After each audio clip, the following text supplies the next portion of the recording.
Հարյուրավոր տիեզերանավեր տասնամյակներ շարունակ ուսումնասիրել են Մարսը։ Մոլորակի չորացած լճերով ու գետերով լանդշաֆտը գիտնականներին հուշում է, որ ժամանակին այնտեղ եղել է հեղուկ ջուր։ Տիեզերական առաքելությունները թափանցել են նաև մոլորակի ինդերքը, բացահայտելով մի քանի կիլոմետր խորության վրա սառույցի շերտեր։ Առաջիկա տասնամյակի ընթացքում Perseverance մարսագնացը արժեքավոր նմուշներ կտրամադրի, որոնք կարող են հեղափոխել մեր պատկերացումները Մարսի մասին։ Սակայն մինչ դա տեղի ունենա, գիտնականներին հաջողվել է լաբորատոր պայմաններում վերարտադրել Մարսի փոշին, որի հետազոտության արդյունքները հրապարակվել են Nature Communications գիտական ամսագրում։ Նախորդ մարսյան առաքելությունները հետազոտական խմբին մանրամասն տվյալներ են տրամադրել մոլորակի փոշեպատ մակերեսի վերաբերյալ։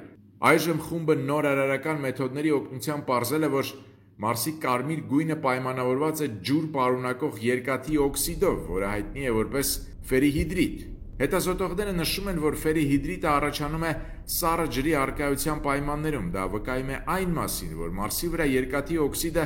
գոյացել է դեռևս այն ժամանակ, երբ մոլորակի վրա եղել է ջուր։ Մարսի մթնոլորտը ծայրաստիճան չոր է, այն ընդամենը մի քանի 100% ջրի գոլորշի է պարունակում, ուստի այնտեղ առաջացած ժանգը պետք է լինի չափազանց չոր, բայց այս վերջին հետազոտությունը, որը կատարվել է եվրոպական և ամերիկյան ուղեծրային սարքերի ու վայրեջքային մոդուլների համատեղ դիտարկումների միջոցով, ցույց է տալիս, որ Մարսում առաջացող ժանգը շատ ավելի նման է Երկրի վրա մեզ ծանոթ ժանգին։ Դա ուղղակի չոր օքսիդացված երկաթ չէ, այլ պարունակում է զգալի քանակությամբ ջուր։ Հետազոտության գլխավոր հեղինակ Ադոմաս Վալանտինասը սկսել է Մարսի վերաբերյալ իր ուսումնասիրությունը Բեռնի համալսարանում և ավարտել այն Ամերիկայի Բրաունի համալսարանում։ Վալանտինասը նշում է, նոր հետազոտությունը պարզաբանում է, թե ինչու է Մարսը համատարած կարմրել։ Մեր հետազոտությունը հաստատում է, որ Մարսի վրա եղել է հեղուկ ջուր, սակայն փոխում է մեր պատկերացումները այն մասին, թե ինչու և ինչպես է Մարսը ժանգապատվել։ Մարսի կարմիր գունավորումը այժմ այլ կերպ է բացատրվում։ Հիմա գիտենք, որ ժանգի առաջացումը տեղի է ունեցել այն ժամանակ, երբ այնտեղ հեղուկ ջուր կար։ Միաժամանակ պետք է լիներ նաև թթվածնի ինչ-որ ձև, գուցե ջրից, մթնոլորտից կամ այլ աղբյուրներից, որը նպաստել է ժանգի առաջացման գործընթացին։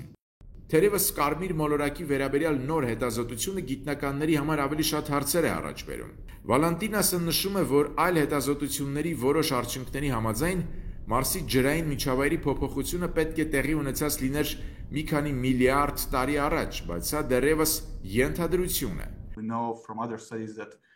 Այդ հետազոտություններից գիտենք, որ Մարսի վրա ջուր է եղել մոտ 3 միլիարդ տարի առաջ, այսինքն ժանգի առաջացումը տեղի է ունեցել հենց այդ ժամանակ։ Վալանտինասի խոսքով քամիները ժանգոտ կարմիր փոշին տարածել են մոլորակի վրա, սակայն անձրևների բացակայության պայմաններում փոշին չի լվացվել։ Մարսի վրա տեղումներ չկան, անձրև չի գալիս։ Քամիների ազդեցությամբ այդ ամբողջ նյութը տարածվել է, բայց չի լվացվել, ինչպես Երկրի վրա։ Օրինակ, Սահարայի անապատի փոշին երբեմն Աֆրիկայից հասնում է Եվրոպա և ծածկում ամեն ինչ, բայց ժամանակի ընթացքում անձրևները լվանում, մաքրում են այն։ Վալանտինասը նշում է, որ թեև գիտնականները ունեն ապացույցներ, որ Մարսի վրա ժամանակին ջուր է եղել, դեռևս պարզ չէ, թե որտեղից է այն առաջացել։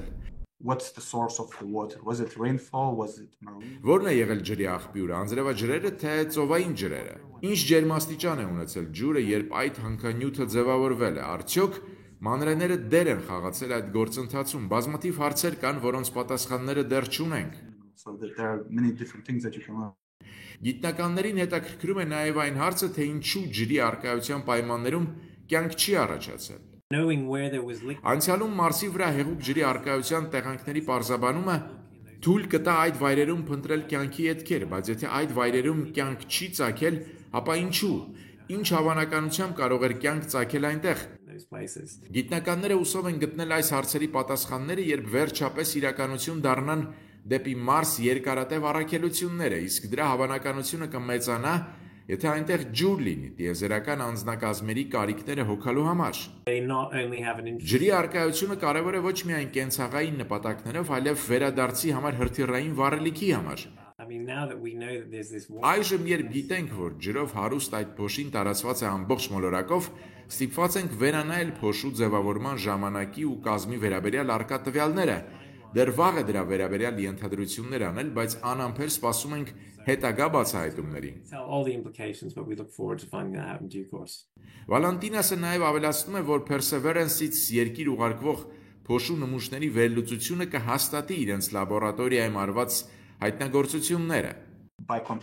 Համեմատելով լաբորատոր տվյալները տիեզերանավերի դիտարկումների հետ, կարող ենք ավելի խորը պատկերացում կազմել Մարսի մակերեսի մասին։ Մենք դեռ չունենք Մարսից նմուշներ, այնինչ անում ենք հեռահար հետազոտություններ են։ Ինչպես անցյալ տարի հայտնել են տիեզերական գործակալությունից, Մարսի նմուշներ երկիր հասցնելու NASA-ի ծրագիրը ներկայում կասեցված է, մինչև գտնեն ավելի արագ ու էժան տարբերակ։ Ամերիկայի ձայն, Վաշինգտոն,